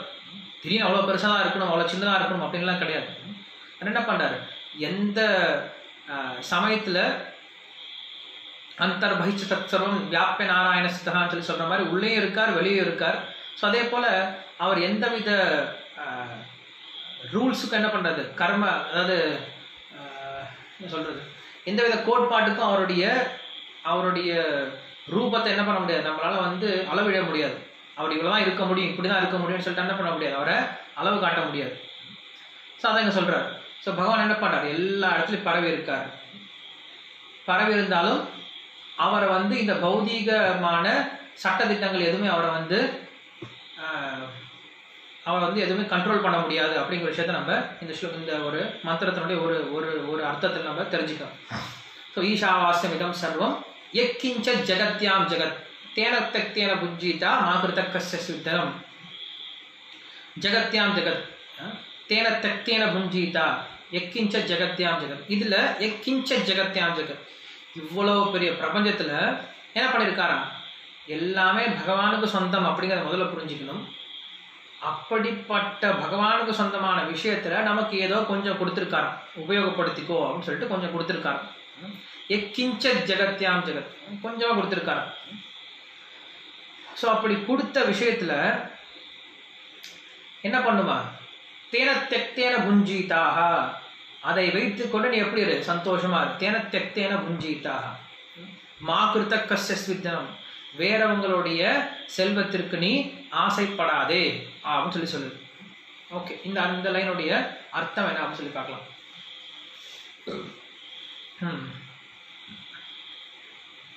ஸோ இதுல தேன தெக்தேன புஞ்சீதா அப்படின்னா உனக்கு எவ்வளோ கொடுக்கப்பட்டிருக்கோ இந்த பிரபஞ்சத்துல உனக்குன்னு ஏதோ உனக்கு கொடுத்துருக்காரு இல்லையா, அதை வச்சுட்டு சந்தோஷமா இரு அப்படின்னு சொல்றாங்க. ஓ அப்படியா, அப்போ எனக்கு எந்த பகவான் கொடுத்துருக்கோ அதை வச்சு நான் சந்தோஷமா இருக்கலாமா, பரவாயில்லையே, எனக்கு கொடுத்த விஷயத்தை நான் வச்சு சந்தோஷமா இருக்கலாம், அதுவே போதுமா அப்படின்னு சொல்லி கேட்டோம் அப்படின்னு நாங்கள் சொல்கிறோம். தேன தெக்தேன அப்படின்னா உனக்கு எந்த விஷயம் கொடுத்துருக்குங்களோ அந்த விஷயத்தை நீ தியாகம் செஞ்சுட்டு சந்தோஷமா இரு அப்படின்னு சொல்லி சொல்லிட்டு, உனக்கு கொடுத்த விஷயத்தை நீ தியாகமாக உன்னுடைய காரியங்களை செஞ்சு நீ சந்தோஷமா இரு. நீயே சந்தோஷமா இருக்கிறது கிடையாது. என்ன சொல்றாரு? மயி சர்வாணி கர்மாணி சந்நியஸ்யாத்யாத்ம சேதசா நிராசீர் நிர்மமோ பூத்வா யுத்தியஸ்வ நிகத ஜ்வரஹ. இது வந்து பகவத்கீதையினுடைய 3வது அத்தியாயத்தில் கிருஷ்ணர் சொல்லக்கூடிய ஸ்லோகம். என்ன சொல்றாரு? மயி சர்வாணி கர்மாணி சந்நியஸ்யாத்யாத்ம சேதசா நிராசீர் நிர்மமோ பூத்வா. நிராசீர் அப்படின்னா இதனுடைய பலன் எனக்கு அப்படிங்கிறத நினைக்காம, நிர்மம அப்படின்னா இதை நான் செய்கிறேன் அப்படிங்கிறத நினைக்காம, அதே போல மயி சர்வாணி கர்மாணி இது என்னுடைய கர்மம் அப்படிங்கிற எண்ணம் இல்லாமல் என்ன பண்ண உன்னுடைய காரியங்களை செஞ்சிட்டு அப்படின்னு சொல்லி சொல்கிறேன். அப்படின்னா நம்ம கொடுக்கப்பட்ட காரியங்களை இது என்னுடைய காரியம் அப்படின்னு நினைக்காம, இந்த காரியத்தை செய்பவர் நான் அப்படிங்கிறத நினைக்காம, இந்த காரியத்தினுடைய பலன் எனக்கு அப்படிங்கிறத நினைக்காம, இந்த 3 விதமான தியாகங்களை செஞ்சு இது வந்து பகவானுடைய ஆராதனத்துக்காக எனக்கு கொடுக்கப்பட்ட காரியமானது பகவானுடைய ஆராதனம், இது வந்து பகவானுடைய சேவை அப்படின்னு நினச்சிக்கிட்டு, இதனுடைய பலன் பகவானுக்கு, இந்த சேவனுடைய பலன் பகவானுக்கு அப்படின்னு நினச்சிக்கிட்டு, இதை செய்கிறது யாரு? பகவான் தான் செஞ்சு வைக்கிறார். இதை நான் செய்யறதுக்கு எனக்கு திறமை கிடையாது, இதை யார் செய்யறது யாரு? பகவான் தான். அப்படிங்கிற ஒரு எண்ணத்தோட என்ன பண்ணுமா நம்ம காரியங்களை செஞ்சு சந்தோஷமா இருக்கணும் அப்படின்னு சொல்லி சொல்றோம். தேன புஞ்சிதாக சந்தோஷமா இருக்கலாம். நீ இந்த உலகத்தில் இருக்கக்கூடிய பொருட்களை சந்தோஷமா இருக்கலாம்னா எப்படி இருக்கணும்? இந்த 3 விதமான எண்ணத்தோட நீ எப்ப காரியங்களை செய்யறியோ அப்ப நீ சந்தோஷமா இருக்கலாம். மா கிருத்த கஸ்ய ஸ்வித்தனம், மற்றவங்களுடைய தனத்துக்கு ஆசைப்படாத அப்படின்னு சொல்லி சொல்லுங்க. இங்க மற்றவங்களுடைய தனம் அப்படிங்கிறது எங்க இருக்கு? உண்மையில எதுவுமே மற்றவங்க தனம் கிடையாது. எல்லாமே யாருடைய தனம் தான்? எல்லாமே பகவானுடைய தனம் தான். ஸோ எல்லாமே பகவானுடைய தனமா இருக்கும்போது நம்ம அவருடைய தனத்துக்கு. ஸோ இதுல இன்னொரு விஷயம் என்ன புரிஞ்சுக்கணும் அப்படின்னா, இங்க வந்து பொறாமையை பத்தி ஒரு விஷயம் சொல்றாங்க. மாக்கிருத்த கஸ்ய சித்தனம், பொறாமப்படாத, மற்றவங்களுடைய ஆசை மற்றவங்களுடைய விஷயத்துக்கு என்ன பண்ணாத, பொறாமப்படாதுன்னு சொல்லி சொல்றாங்க. ஸோ பொறாமப்படுறது அப்படின்னு என்ன அர்த்தம்? உண்மையில இந்த உலகத்துல எதுவுமே யாருக்கும் சொந்தம் கிடையாது. எல்லாமே யாருக்கு தான் சொந்தம்? பகவானுக்கு தான் சொந்தம். அப்படி இருக்கும்போது நீ யாருக்கிட்டே போய் நிற்க தேவையில்லை இல்லையா? யாரை நினைச்சும் நீ பொறாமப்பட தேவையில்லை, யாருக்கிட்ட நிற்க தேவையில்லை. ஏன்னா அவங்ககிட்ட அவ்வளோ இருக்குன்னா அது உண்மையில அவனுக்கு கிடையாது, அது உண்மையில பகவானுடையது. ஸோ எல்லாமே பகவானுடையதை நீ நினைச்சிட்ட அப்படின்னா நீ ஏன் மற்றவங்களை பார்த்து பொறாமப்பட போற? பொறாமப்படுறதுக்கு ஒண்ணுமே கிடையாது. இப்போ நம்ம டிடியில் போய் திருமல திருப்பதி தேவஸ்தானம் இருக்கு, அதில் நிறைய ரூம்ஸ்லாம் கட்டி விட்டுருக்காங்க. ஸோ என்ன பண்ணுறோம், நம்மளும் போய் அங்கே போய் ரூமில் தங்குறோம், இன்னொருத்தரும் ரூமில் தங்குறாங்க இல்லையா? தங்கிட்டு வந்துடுறாங்க. ஒருத்தன் ரூமில் தங்கியிருக்கா, நம்மளும் அந்த ரூமில் தங்கிட்டு இருக்கோம். ஸோ அதில் நம்ம போய் பொறாமப்படுறதுல ஒரு அர்த்தமும் கிடையாது. அவனுக்கு பாரு ரூம் கொடுத்துருக்காங்க, அவனுக்கு நம்ம பக்கத்துக்கு ரூம் கொடுத்துருக்காங்க. ஸோ பொறாமப்படுறது ஒன்றுமே கிடையாது. ஏன்னா அவனும் தங்கிட்டு இருக்கான் கொஞ்ச நாள், நம்மளும் கொஞ்ச நாள் தங்கிட்டு இருக்க போகிறோம். எல்லாமே உண்மையில் யாருக்கும் சொந்தம்? தேவஸ்தானத்துக்கு சொந்தம். அதே போல் இந்த உலகத்தில் அவனுக்கு ஏதோ பகவான் கொடுத்துருக்கார், நமக்கு ஏதோ பகவான் கொடுத்துருக்கார், அவ்வளோதான். நமக்கு எவ்வளோ தேவையோ அதை கொடுத்துருக்கார். நமக்கு ஏதாவது தேவைன்னு என்ன பண்ணலாம்? அவர்கிட்ட தான் போய் கேட்கணும். மறுபடியும் நம்ம போய் மற்றவங்க கிட்ட கேட்கக்கூடாது, மற்றவங்க கிட்ட பொறாமப்படக்கூடாது. அதுதான் இங்கே சொல்கிறார். இந்த உலகத்தில் எல்லாமே அவருக்கு தான் சொந்தமானது. அதனால உனக்கு ஏதாவது தேவைன்னா என்ன பண்ணு, நீ போய் ஒரு தேவர்கள்கிட்டயோ இல்லை சாதாரண மனிதர்கிட்டயோ போய் கை கட்டி நிற்காது. ஏன்னா இன்னைக்கு மனிதர்கள் தான் பண்ணுறாங்க. தனக்கு தேவைன்னு வந்துச்சு என்ன பண்ணுறாங்க, போய் தேவர்கிட்ட போகிறாங்க, எனக்கு இது வேணும் அது வேணும்னு சொல்லி கேட்குறாங்க. ஸோ அதான் கிருஷ்ணர் சொல்கிறார், அல்பமேதசாம் அப்படின்னு சொல்லி சொல்கிறார். தேவான் தேவயஜயாந்தி மத்பக்தா யாந்தி மாவபி அப்படின்னு சொல்லி சொல்கிறார். அந்தவந்து பலம் தேஷாம் தத் பவத்தி அல்பமேதசாம் அப்படின்னு சொல்லி சொல்கிறார். இந்த உலகத்தில் தேவையில்லாத பிரயோஜனம் இல்லாத தற்காலிகமான விஷயத்தெல்லாம் போய் கேட்கறதுக்கு போய் தேவர்கிட்ட போய் மனிதர்கள் போய் என்னுடைய ஆத்மாக்கெல்லாம் போய் நிற்குது. இது வந்து பிரயோஜனமே இல்லாத விஷயம். ஏன்னா அதெல்லாம் அல்பமான விஷயம். அதை போய் வேணும் போய் நம்ம அவர்கிட்ட போய் நின்னா பிரயோஜனம். அப்படியே போய் நின்னாலும் தேவர்கள் வந்து கொடுக்குறது அப்படின்னா என்னால் மட்டும்தான் கொடுக்க முடியும். நான் இருந்தால் மட்டும்தான் தேவர்கள், நான் பர்மிஷன் கொடுத்தா தேவர்கள் எதுவுமே கொடுக்க முடியும். என்னுடைய பர்மிஷன் இல்லாமல் யாரும் எதுவும் கொடுக்கவே முடியாது. அது அவங்களுக்கு புரிய மாட்டேங்குது. அதான் இங்கே சொல்கிறார். ஸோ அதனால் நம்ம என்ன புரிஞ்சுக்கணும், எல்லாமே அவருக்கு சொந்தமாக இருக்கிறதுனால நம்ம அவரை சார்ந்து தான் என்றைக்குமே இருக்கணும். நம்ம எந்த அளவுக்கு அவரை சார்ந்து இருக்கோமோ, எந்த அளவுக்கு நம்ம அவர் தான் எல்லாத்துக்கும் சொந்தம், அவரை சார்ந்தா நம்ம இருக்கிறோம், எல்லாமே அவரை சார்ந்து தான் இருக்குது அப்படிங்கிற விஷயத்தை புரிஞ்சுக்கிறோமோ, அந்த அளவுக்கு நம்ம பக்தியில் முன்னேறி இருக்கோம் அப்படின்னு அர்த்தம். நம்ம எந்த அளவுக்கு இன்னும் பகவானை சார்ந்து இல்லாமல் இருக்கோமோ அந்த அளவுக்கு நம்ம இன்னும் பக்தியில் முன்னேறலை அப்படின்னு அர்த்தம். அதே போல் நம்ம எந்த அளவுக்கு பகவானை சார்ந்து இருக்கோம் அப்படிங்கிற ஒரு விஷயம். இன்னொன்று, பகவான் எந்த அளவுக்கு சுதந்திரமாக இருக்கார் அப்படிங்கிற விஷயத்தை புரிஞ்சுக்கணும். எல்லாத்துக்கும் உரிமையாளராக அவர் இருக்கார், எல்லாத்தையும் கட்டுப்படுத்தக்கூடியவராக இருக்கார், எல்லாருடைய நலன்களையும் விரும்பியாகவும் அவர் தான் இருக்கார். எல்லாருக்கும் நல்லது பண்ணணும் அப்படின்னா அது அவரால் மட்டும்தான் முடியும். இந்த விஷயத்தை யார் ஒருத்தர் புரிஞ்சுக்கிறாங்க, நம்முடைய டிபெண்டன்சி, நம்முடைய ஆதாரத்தன்மை, நம்ம பகவானை சார்ந்திருக்கோம் அப்படின்னு நம்முடைய சார்பு தன்மை, எல்லாமே பகவானை சார்ந்தா இருக்கு அப்படிங்கிறது பகவானுடைய உயர்த்தன்மை. இந்த ரெண்டு விஷயத்தையும் புரிஞ்சுக்கணும். நான் பகவானை சார்ந்திருக்கேன், பகவானை சார்ந்தா எல்லாமே இருக்கு அப்படிங்கிற இந்த ரெண்டு விஷயத்தையும் யார் ஒருத்தர் புரிஞ்சுக்க ஆரம்பிக்கிறானோ, அதே போல் எனக்கு உண்மையான நண்பன் யார்? பகவான் தான். ஸோ பகவானை போல உண்மையான நண்பன் இந்த உலகத்துக்கு யாருமே கிடையாது. பகவான் எனக்கு மட்டும் கிடையாது, இந்த உலகத்தில் இருக்கக்கூடிய எல்லா விதமான உயிர்வாளிகளுக்கும் அவர் தான் வந்து உற்ற நண்பர் அப்படிங்கிற விஷயத்தை யார் ஒருத்தர் புரிஞ்சுக்கிறானோ அவன் எப்படி இருக்கான்? இந்த மாதிரி பொறாமப்படுறது கிடையாது, எந்த ஒரு விஷயத்துக்கும் பொறாமப்படுறது கிடையாது, என்னைக்கு சந்தோஷமா இருக்கும். தேன புஞ்சீதா மா கிருத்த கஷ்ட சித்தனம். மா கிருத்த கஷ்ட சித்தனம் அப்படின்னு இன்னொரு அர்த்தமும் இருக்கு. என்ன அர்த்தம் அப்படின்னா, வேறவனுடைய சொத்துக்கு ஆசைப்படாத அப்படின்னு அர்த்தம். வேறவனுடைய சொத்துன்னா என்னது? இந்த ஆத்மா உள்பட வேறவங்களுடைய சொத்து தான். இருக்கிறதுல பெரிய தப்பு என்ன அப்படின்னா, இந்த ஆத்மா என்னுடையது நினைக்கிறது. நம்ம தான் ஆத்மா. ஸோ இந்த ஆத்மா என்ன பண்ணுறோம்? நம்மளதுன்னு நினச்சிக்கிட்டுறோம். நம்மளை விடுங்க, நம்மளுடைய சொந்தக்காரங்களாம் இருக்காங்க, நம்முடைய மனைவியோ மக்களோ இருக்காங்க. ஸோ உண்மையிலே இந்த ஆத்மா யாருக்கு சொந்தமானது? கிருஷ்ணருக்கு சொந்தமானது. இந்த ஆத்மா கிருஷ்ணருக்கு சேவை பண்ணும் இல்லையா? அதை விட்டுட்டு இந்த ஆத்மாவானது எனக்கு சொந்தம், நான் இது என்னுடைய மனைவி எனக்கு சேவை பண்ணணும், இது என்னுடைய குழந்தை நான் சொல்கிற பேச்சு கேட்கணும் அப்படின்ட்டு நம்ம யோசிக்க ஆரம்பித்தோம் அப்படின்னா, அப்படி யோசிச்சுக்கிட்டு நம்ம எல்லாத்தையும் நம்மளுடைய சந்தோஷத்துக்காக உபயோகப்படுத்த ஆரம்பிச்சோன்னா அது இருக்கிறதுலையே அதுதான் வந்து அடுத்தவனுடைய சொத்துக்கு ஆசைப்படுறதான். ஏன்னா இந்த ஆத்மாக்கள் உண்மையாலுமே யாருடைய சொத்து? பகவானுடைய சொத்து. அவருடைய சேவையை உபயோகப்படுத்தணும். அவருடைய சேவையை உபயோகப்படுத்தாமல் எப்போ எனக்காக உபயோகப்படுத்த ஆரம்பிக்கிறனோ அதுதான் உண்மையில் இருக்கிறதுல பெரிய பேராசை. பகவானுடைய சொத்தான இந்த ஆத்மாக்களை என்னுடைய சந்தோஷத்துக்காக உபயோகப்படுத்துறது அப்படிங்கிறது இருக்கிறதுலே பெரிய பேராசை அப்படின்னு சொல்லி சொல்கிறாங்க. அதுதான் மாக்கிருத கஷ்டஸ்வித்தனம் அப்படின்னு சொல்லி சொல்கிறாங்க. ஸோ இப்படி தான் இந்த ஃபர்ஸ்ட் ஸ்லோகத்துக்கான ஒரு சில அர்த்தங்கள் நமக்கு தெரிய வருது. ஈஷாவாஸ்யம் இதம் சர்வம் எக்கிஞ்ச ஜெகத்யாம் ஜெகத் தேன புஞ்சீதாக மாக்கிருத கஷ்டஸ்வித்தனம். எப்படி இந்த ஆத்மாவானது இந்த உடல் முழுக்க பரவி இருந்து என்ன பண்ணுது? இந்த உடலை பாதுகாக்குது, இந்த உடலை நகர்த்திட்டு இருக்கு, இந்த உடலை என்ன பண்ணிட்டு இருக்கு? செயல்படுத்திட்டு இருக்கு இல்லையா? இந்த உடல் என்ன பண்ணுது? இந்த ஆத்மாவானது வியாபிச்சிருக்கு, நியமனம் பண்ணுது. அதே போல இது எல்லாம் பண்ணாலும் ஆத்மா எப்படி இருக்கு? இந்த உடல்ல இருந்து சுதந்திரமா இருக்கு. டக்குன்னு ஆத்மா என்ன பண்ணிடுது? இந்த உடலை விட்டு கிளம்பி போயிட்டே இருக்கும், ஒன்றும் பிரச்சனை இருக்காது. இந்த ஆத்மா உடல்ல வந்து மாட்டிக்கிறது கிடையாது, இந்த உடலை விட்டு போயிட்டே இருக்கலாம். அதே போல என்ன பண்றாரு பகவான்? இந்த உலகம் முழுக்க பரவி இருக்கார். அதே போல இந்த உலகத்தை முழுக்க என்ன பண்றாரு? நடத்திட்டு இருக்கார். அதே போல இந்த உலகத்திலிருந்து சுதந்திரமாகவும் இருக்கார். மயி சர்வாணி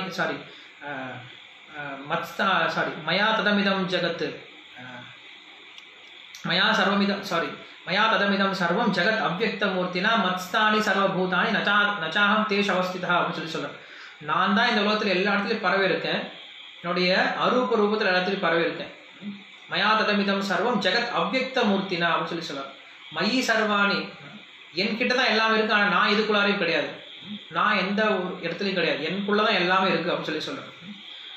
ஸோ அந்த மாதிரி பகவானை பற்றிய குணங்களை இந்த ஃபர்ஸ்ட் உபனிஷத்தினுடைய ஃபர்ஸ்ட் மந்திரம் நம்மளுக்கு சொல்லிக் கொடுக்குது. இதில் வந்து எல்லா விஷயத்தையும் சொல்லிக் கொடுத்தது, பகவானுடைய பெருமையை சொல்லிக் கொடுத்தது, நம்முடைய உண்மையான நிலையை சொல்லிக் கொடுத்துருது, அந்த பகவானுக்கு நம்ம எப்படி அந்த பகவானுக்கு நம்ம எப்படி சரணாகதி செஞ்சு அவருக்கு சேவை பண்ணணும் அப்படிங்கிற விஷயத்தையும் நம்மளுக்கு சொல்லிக் கொடுத்துரு. இது ஃபர்ஸ்ட் ஸ்லோகம். நாளைக்கு நம்ம என்ன பண்ணலாம்? இந்த உபனிஷத்தினுடைய மேக்ஸிமம் ஸ்லோகத்தை வந்து கவர் பண்ணலாம். நாளைக்கு கிளாஸ் நாளைக்கு கிளாஸ் இருக்கு. நாளைக்கு கிளாஸ் இருக்காதுன்னு நினைக்கிறேன். ஏன்னா நாளைக்கு வந்து 3 பக்தர்கள் வந்து பேச போகிறாங்க.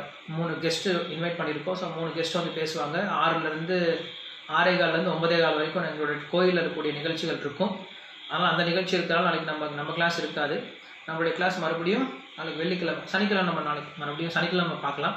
சனிக்கிழமை வந்தீங்க அப்படின்னா நம்ம ஈஷா உபனிஷத், சனி ஞாயிறு மேக்ஸிமம் இந்த 2 நாளில் ஈஷா உபனிஷத் முடிச்சுட்டு அதுக்கப்புறம் மற்ற நாட்களில் மற்ற கிளாஸ் போக ஆரம்பிச்சிடணும். Okay okay. ஜெகத் பாவன பிரபு, இந்த அல்பமேதசான்னு சொன்னீங்களா ஸ்லோகம், அது பகவத்கீதை எந்த அத்தியாயம்? 7வது அத்தியாயம். நம்பர் அந்தவந்து ஃபலம் தேஷாம் அப்படின்னு ஸ்லோகம் இருக்கும். அதான் முதல் ஆரம்பம்னா அந்தவந்து ஃபலம் தேஷாம். அந்தவந்து ஃபலம். அதான். வேற ஏதாவது கொஸ்டின்ஸ் இருக்கா?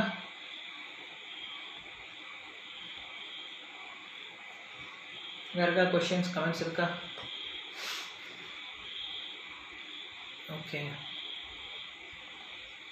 சொல்லுங்க மாதாஜி. ஹரே கிருஷ்ணா பிரபு. ஹரே கிருஷ்ணா பிரபு. நீங்க இந்த இது ரெக்கார்ட் பண்ணலையா? என்னுடைய ஃபேஸ்புக் லைவ் ரெக்கார்ட் இருக்கேன். ஓகே பிரபு. ஓகே, ஃபேஸ்புக்கில் இருக்கு.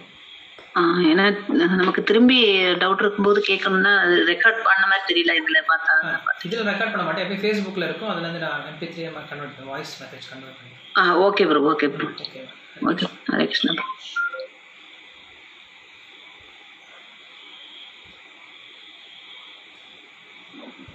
ஹரே கிருஷ்ண பிரபு. என்னால அன்மியூட் பண்ண முடிய மாட்டேங்குது பிரபு. நான் அந்த ஆப்ஷன் கொடுக்கல, நானே அன்மியூட் பண்ணாதான். ஏன்னா எல்லாரும் அன்மியூட் பண்ண ஆரம்பிச்சிருவாங்கன்றதுனால. ஓ ஓகே பிரபு. ஹரே கிருஷ்ணா. தேங்க்யூ பிரபு. தண்டவத் பிரணாம் பிரபு. நீங்க இதுல ஃபர்ஸ்ட் லைன்ல நீங்க சொல்லிங்க பகவான் எல்லா இடத்துலயும் எல்லா இடத்துலயும் பூர்ணமா இருக்காரு. அப்புறம் ஆத்மாவும் சொன்னீங்க. அதோட லிங்க் நமக்கு பரமாத்மாவா தானே பிரபு அந்த பகவான் இருக்காரு. அந்த இது ஸ்டேட்மெண்ட்டும் அந்த இதுவும் அந்த ஸ்லோகால வருதா?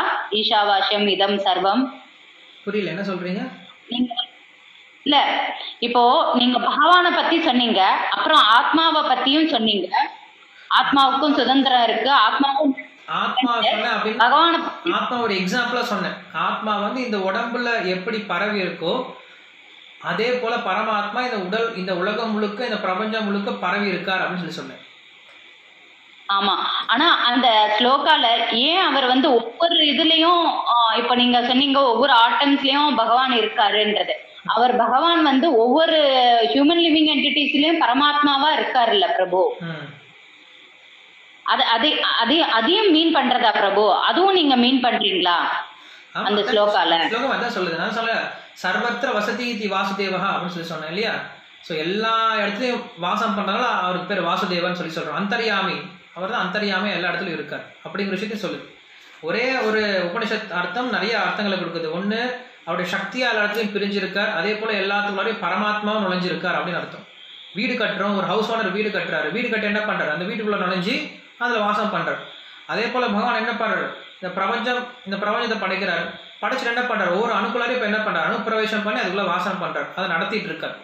ஏன்னா வீடு கட்டினா பத்தாது, அந்த வீட்டுக்குள்ள யாராவது ஒருத்தர் என்ன பண்ணும்? அந்த வீட்டை செயல்படுத்தணும். அந்த மாதிரி பகவான் என்ன பண்றாரு? இந்த பிரபஞ்சத்தை படைக்கிறார். தன்னுடைய சக்திகளால இந்த பிரபஞ்சங்களை படைக்கிறார். படைச்சிட்டு தானே இதுக்குள்ள நுழைஞ்சு என்ன பண்றாரு? இந்த பிரபஞ்ச செயல்பாடுகள் அவர் தான் என்ன பண்றாரு? நிர்வகிக்கிறார். அதான் இந்த ஸ்லோகம் பிரபு. அதோட நீங்க அந்த சீக்வன்ஸ் பாத்தீங்கன்னா ஜஸ்ட் ஒரு சீக்வன்ஸ் மாத்திரம் தான் பிரபு. அவர் முதல்ல நீங்க பிரபம் அவர் இருக்காரு, அவர் பரவி இருக்காரு, அதுக்கப்புறம் இதுவா இருக்காரு. அப்புறம் மனுஷங்க எப்படி தன்னோட சேவையை தியாகம் செஞ்சுட்டு we have to surrender to the Lord. அது மூணாவதா நீங்க சொன்னீங்கல்ல, தெக்தேன புஞ்சிதஹ அப்படின்னு சொன்னீங்கல்ல. அதோட ரிலேஷன் எனக்கு ஒரு ரிலேஷன்ஷிப் வரமாட்டேங்குது. அது ஃபர்ஸ்ட் நீங்க சொல்றீங்க பகவானை பத்தி சொல்றீங்க, அதுக்கப்புறம் எப்ப ஒருத்தனுக்கு அந்த தியாக மனப்பான்மை வரும் அப்படின்னா, எப்ப இதெல்லாம் நமக்கு சொந்தம் இல்லை அப்படின்னு நினைக்கிறான்னா அவன் உண்மையில தியாகம் பண்ணிடுவான். நமக்கு சொந்தமான விஷயம்னா நம்ம அனுபவிக்கலாம், எல்லாமே பகவானுக்கு சொந்தமான விஷயம். அப்ப நம்மளுக்கு என்ன ரைட்ஸ் இருக்கு அதை அனுபவிக்கிறதுக்கு? ஸோ நம்ம என்ன பண்ணலாம் அப்படின்னா, அவர் நம்மளுக்கு என்ன கொடுத்துருக்காரோ அதை மட்டும் யூஸ் பண்ணிட்டு போயிட்டே இருக்கணும். எல்லாமே அவருக்கு சொந்தமானது தான். நான் தான் உங்களுக்கு ஒரு எக்ஸாம்பிள் கொடுத்தேன். நம்ம வாடகை வீட்டில் உட்காந்துருக்கோம். ஸோ வாடகை வீட்டில் உட்காந்துருக்கோம் அப்படின்னா, அந்த வாடகை வீட்டில் நம்ம ஹவுஸ் ஓனர் என்ன கொடுத்துருக்காரோ அதை மட்டும் யூஸ் பண்ணிட்டு என்ன பண்ணுறோம்? நம்ம காலி பண்ணிட்டு போயிட்டு இருக்கோம். ஒரு ஹோட்டலில் தங்குற மாதிரி நம்ம போய் அந்த இடத்துல நமக்கு சொந்தம் கொண்டாடுறதோ, இல்லை அவன் ரூமில் அப்படி இருக்கு, என் ரூமில் எப்படி இருக்கு அப்படி நம்ம குறை கண்டுபிடிக்கிறது ஒரு பிரயோஜனம் கிடையாது. நம்ம கர்மாவுக்கு தகுந்த மாதிரி நமக்கு ரூம் கிடைக்குது, அங்கே இருக்கிறோம், கிளம்பி போயிட்டே இருக்கும். ஸோ அந்த பட்சின்மை எப்போ வரும்? எப்போ அந்த தியாக மனப்பான்மை வரும் அப்படின்னா, எப்போ எனக்கு எதுவுமே சொந்தம் இல்லை அப்படிங்கிறத ஞாபகப்படுத்துகிறோமோ அப்போ தான் அந்த தியாகம் வரும். இல்லை தியாகம் வராது. அது நம்ம வந்து அதுலேருந்து பற்றின்மை வராது. ஸோ உண்மையான பற்றின்மைன்னு என்னது, எதுவுமே எனக்கு சொந்தம் இல்லைன்னு நினைக்கிறது தான் உண்மையான பற்றின்மை. நான் இதை திறக்கிறேன் அப்படின்னு நினைக்கிறது பற்றின்மை கிடையாது. ஏன்னா எதுவுமே எனக்கு சொந்தமே இல்லையே, நான் எதை போய் திறக்க போகிறேன், எதை நான் தியாகம் பண்ண போகிறேன். ஸோ உண்மையான தியாகம் அப்படிங்கிறது என்னது, எதுவுமே எனக்கு சொந்தம் இல்லைன்னு புரிஞ்சுக்கிட்டு மறுபடியும் எல்லாத்தையும் அவருடைய சேவையில் உபயோகப்படுத்துறது உண்மையான தியாகம். பிரபு, நான் என்ன ஒரு ஜென்ரலா நான் என்ன நினைச்சிட்டு இருந்தேன்னா, ஈஷோபனிஷத் வந்து பகவானை பத்தி மட்டும்தான் பெருமைகளை, அவரோட பெருமைகளை, அவரோட இதான் சொல்றவங்களாதான் அப்படின்ட்டு. ஆனா வந்து இதுவும் பகவத்கீதா மாதிரி நம்மளும் என்ன பண்ணணும் அப்படின்றது கூட வருதா அப்படின்ற ஒரு கிளாரிபிகேஷனும் டவுட்டும் என் மைண்ட்ல. உபனிஷத் அப்படிங்கிறது பகவானுடைய குணங்களை பத்தி சொல்லுது அப்படின்னா, ஏன் பகவான குணங்களை சொல்லுது, அதனால நமக்கு என்ன பிரயோஜனம், அதை நம்ம எப்படி அதை நம்ம எடுத்துட்டு செய்ய போறோம். ஏன்னா உபனிஷத்து அப்படிங்கிறது என்ன அர்த்தம், பகவானை பத்தி எதுக்காக சொல்லணும். உபனிஷத் நம்மளை பக்கத்துல கொண்டு போறது தான் உபனிஷத். பகவானுக்கு பக்கத்துல கொண்டு போகுது. பகவான் எங்க இருக்கார், நம்ம எங்க இருக்கோம், நம்ம எப்படி அவர் அடையிறது. ரொம்ப தூரமா இருக்கான்னு நினைச்சிட்டு இருக்கோம், ஆனா ரொம்ப பக்கத்திலே இருக்கார். இதுதான் நம்மளுக்கு உபனிஷத் காட்டுது. ஒரு உபனிஷத் என்ன சொல்லும், பகவான் ரொம்ப தூரமா இருக்கான்னு சொல்லி சொல்லும். அதே உபனிஷத் என்ன பண்ணும், அப்படிப்பட்ட பகவான் ரொம்ப பக்கமாவும் இருக்கார், நீ ரொம்ப தூரமா இருக்குன்னு நினைச்சு ஓடி போயிடாது, உனக்கு ரொம்ப பக்கத்திலே இருக்கார் அப்படின்னு சொல்லி கொடுக்கும். அதான் உபனிஷத் பண்றது. ஓகே, தேங்க்யூ ஸோ மச் பிரபு, தண்டோதரன். ஏன்னா நான் பிரம்ம சம்ஹிதா எல்லாம் படிச்சிருக்கேன். அப்போ வந்து நான் நினைச்சிட்டு இருப்பேன் அது பெருமைகளை மட்டும்தான் சொல்றது, உபனிஷன் வந்து அவரோட பெருமைகளை மட்டும்தான் சொல்றது. மற்ற பகவத்கீதா ஸ்லோகால எல்லாம் வந்து நம்மளை பத்தியும் நம்ம human purpose of human life அதுவும் வரும். ஆனா வந்து உபநிஷத்துல அந்த மாதிரி. அதுக்கப்புறம் நீங்க திருக்குறள் வந்து நான் வெறும் நீங்க ஜென்ரலா திருக்குறள் கேக்குறீங்க போல இருக்கு, வாட் இஸ் திருக்குறள் மீனிங் அப்படின்ற மாதிரி நினைச்சிருந்தேன். நீங்க அகரமுகர, ஏன்னா அப்பதான் அவரோட கீர்த்தன் போயிட்டு இருந்தது, என்னோட பையனோட ஒரு கீர்த்தன் போயிட்டு இருந்தது. அது என் காதுல வந்து நீங்க அந்த திருக்குறள் என்ன மீனிங்னு கேட்டது மாதிரி இருந்தது பிரபு. அதனாலதான் எனக்கு கொஞ்சம் நீங்க அப்புறம் தான் அந்த மாதாஜி சொன்ன பிறகுதான் தெரிஞ்சது நீங்க பர்டிகுலரா ஒரு திருக்குறளோட அர்த்தத்தை கேட்டீங்கன்ட்டு. அப்பாலஜிஸ் பிரபு, ரொம்ப apologies. Thank you so much. Sorry, next time நான் கொஞ்சம் கவனமா இருக்கேன். ஏன்னா அவனுக்கும் ஏதோ ஒரு கீர்த்தன் இன்னைக்கு இன்னொரு ஒரு ஹிந்தி சர்வபௌமா அவர பிரபு வந்து ஏதோ கிளாஸ் எடுக்கிறாரு, பாகவதம் கிளாஸ். அதுக்கு கீர்த்தன் பண்ண சொல்லியிருந்தாங்க என் பையனை. சோ அவன் ஏதோ பண்ணிட்டு இருந்தான் சம்திங். வீட்டுல எல்லாரும் ஒவ்வொருத்தர் பண்றதுல கொஞ்சம் கவனம். Thank you Prabhu, thank you so much. Hare Krishna. Okay, ஜெய் ஸ்ரீல பிரபுபாத் கி ஜெய். மறுபடியும் சாட்டர்டே பார்க்கலாம்.